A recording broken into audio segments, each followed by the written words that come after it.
Olá, alunas, olá, alunos. Sou o professor Júlio da área de Sociologia e agora iremos discutir o chamado fetichismo da mercadoria pensado por Karl Marx. Tá? Primeiro, lembrar que, segundo a teoria de Marx, a célula fundamental do capitalismo é a mercadoria. É ela que consegue cristalizar todas as contradições sociais deste modo de produção. Outra coisa, essa mesma mercadoria que vai compor os ganhos do capitalista, primeiro, ela é feita na produção, obviamente.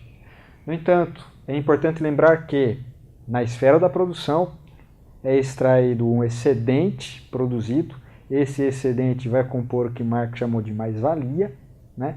E a realização dessa mais-valia vai completar-se na esfera da circulação ou do mercado.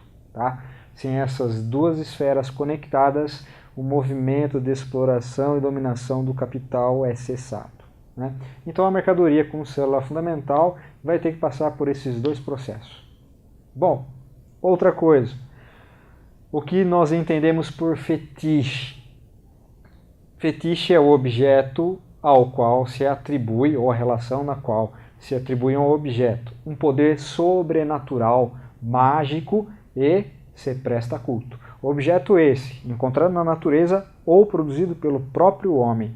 Tá? O Marx, pensando nisso, vai chegar à seguinte ideia. No capitalismo, como necessidade para alavancar a circulação e realização do valor, a ideologia por trás desse sistema vai produzir o chamado fetichismo da mercadoria, na qual as pessoas vão se ver necessitadas do consumo das mercadorias. E esse processo é complexo, a gente vai entender algumas partes dele. Tá? Então, primeiro ponto.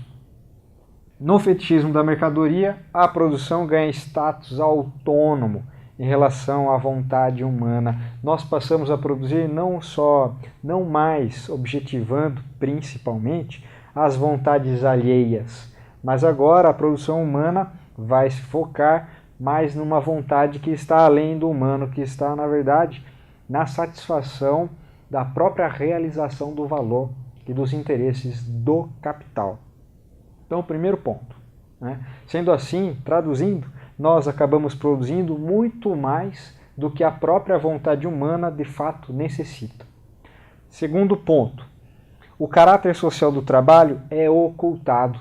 Numa passagem muito célebre do livro O Capital, Marx, de modo muito irônico, nos conta que é como se as mercadorias ganhassem vida e conversassem entre si e nos convencessem de que a necessidade dela é de suma importância. E o homem, o ser humano, homens e mulheres e crianças vão acabar ludibriados pela vontade da mercadoria, essa mercadoria que ganha vida.